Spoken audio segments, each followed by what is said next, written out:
Hey guys, I want to talk a little bit about this driver right here. What I have right here is actually a Dayton Audio ND140 driver. It's basically a 5 1/4 inch woofer. And what really makes this driver different from other drivers or other woofers is the fact that it has a neodymium magnet. So basically, a neodymium magnet is supposed to be 10 times powerful than a standard magnet. And you know, in loudspeakers, there are a lot of different type of magnets that are used in woofers, but generally speaking, the basic magnet, you know, they use nickel magnets, ferrite magnets, but this is a neodymium magnet. So this is why this magnet is really small, because it's 10 times powerful than a standard magnet. So this allows you to have a smaller magnet but still maintain the same power or the same magnetic field as a larger magnet. So this right here is the shielding cup, and the little magnets is actually inside of this shielding cup. And I don't know how they do it.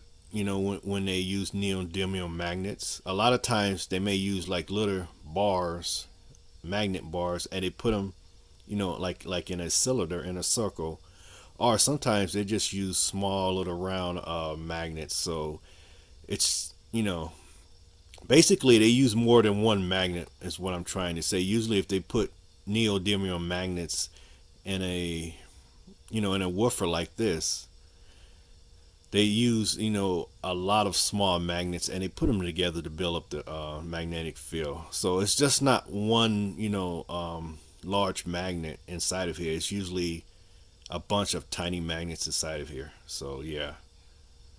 So anyways, this is one of the advantages, using a neodymium magnet, is that you can make the magnet structure very small, as you can see, and it makes the driver really light. But the advantage is you're supposed to have, a lot of bass, a lot of power handling, but just having that lighter driver with a smaller magnet. Also, the second thing that is really unique about this driver is the fact that it actually has a underhung voice coil. Most woofers have a overhung voice coil. So basically, what a overhung voice coil is where the voice coil is actually tall, and it goes over the gap. There's actually a gap in here between a magnet and a spider. So basically, that overhung voice coil is a standard voice coil where the voice coil goes past the gap of the magnet, right? While underhung voice coil, which this has, is actually a short voice coil where it goes below the gap of the magnet. So basically, when the excursion of the cone goes up and down like this, as you can see, it goes up and down.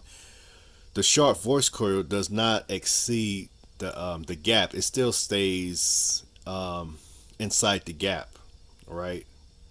It doesn't exceed. And the whole point of having an underhung voice coil is the fact that it's supposed to give you less distortion. That's the whole point of it.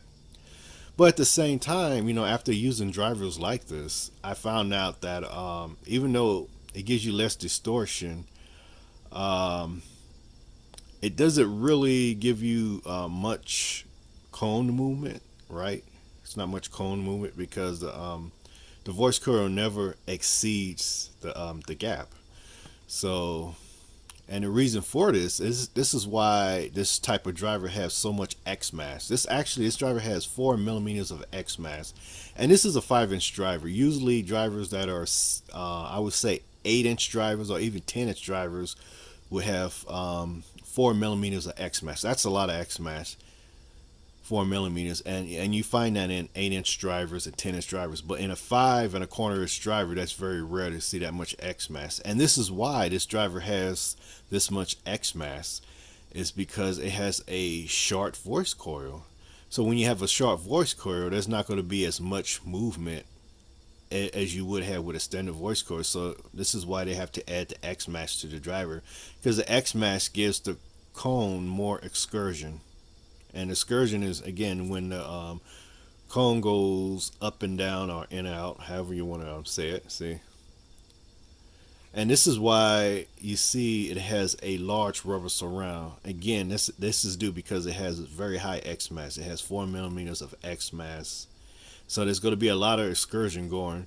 But at the same time, it has an underhung voice coil, so it's not going to never go past its gap. That's in the voice coil, in the mortar structure, I should say. It's not going to go past that. So it's going to be a bit shorter. The excursion is going to be a bit shorter. So this is why they give you more X mass. So I hope I kind of made it, sum it up for you, make it more simple to understand. But yeah, but I found out, I have used this driver in 2 box designs, and I found out that using drivers that have large X mass and, what did I say? Underhung voice coils, I found out that to get good bass from a driver like this, it needs to be in a large cabinet versus a small cabinet. And I'm not gonna get too technical on this because I could make that in another video. But right now I'm just gonna talk more, about the specs of this driver. So as I said earlier, it has a neodymium magnet, and it has an underhung voice coil. And you can see the spider right here. Looks pretty, let's see. Yeah, it looks pretty standard spider. Or the suspension right here. And this one has a aluminum cone with a metallic coating. And as you can see, the metallic coating that is on this cone, it reflects light. And that's one thing about this driver, that it reflects a lot of light. I don't care where you place it at, you will always see this light. You could place this driver away from a lamp and it still will reflect the light. It picks up a lot of light because of the metallic coating that is on this aluminum cone. And I'm going to give you an example real quick. Now this is a 5.5 inch woofer, cast frame woofer. And you can see it's a paper cone. There's no metallic coating or painting on it. And you see it doesn't reflect light as much as this one do. See? So for me, I don't know, that doesn't really bother me, but maybe for some users it may. As you can see, with the reflective coating on the aluminum cone, you can see it picks up light easy. I don't care where you move it, it will always find the light. But this one, not much light, as you can see. See, you move it over, not that much light, but you see it picks up light. So not really a big deal, but I just wanted to explain it to you why you see a reflection, in this driver, the light reflection. So anyways, it has a large rubber surround, and okay, it's also can handle from 40 watts to a maximum of 80 watts of power, a peak of 80 watts. And this one is actually 8 ohms, so it also comes in 4 ohms as well. And I noticed there's a difference between the 4 ohm and the 8 ohm version. Of course, the 4 ohm, this has a sensitivity, I believe, of 84 decibels. It's 84, 85 decibels. I believe it's 84. While the 4 ohm has a higher sensitivity, around, I have to look it up, maybe 86. Let me look it up real quick. I don't want to give y'all the wrong information. So my camera just went off. I was recording, so I don't know where I left off, but I think I was talking about the bass and the large enclosure. So I'm going to make this real quick before my time run out.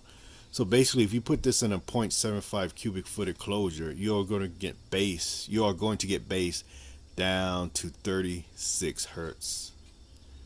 And again, this resonates at 59 hertz, but if you put in a larger enclosure, you can't get 36 out of it. So yeah, so again, this is a pretty good driver. It's very light. I think it weighs like 1.5 pounds because it has a neodymium magnet in it. So so it allows you to have a smaller magnet structure but still maintain the same power as a large magnet. And again, this is great for large enclosures, not for small, but if you put this in a large enclosure like a cubic foot, you'll get some serious deep bass out of this in the 30s. So that's about it for this driver, and One more thing, it does come with a standard stamped frame basket. As you can see, it's very thin. It's a very thin basket, but it's still, you know, pretty strong. But yeah, I think that's about it for this driver.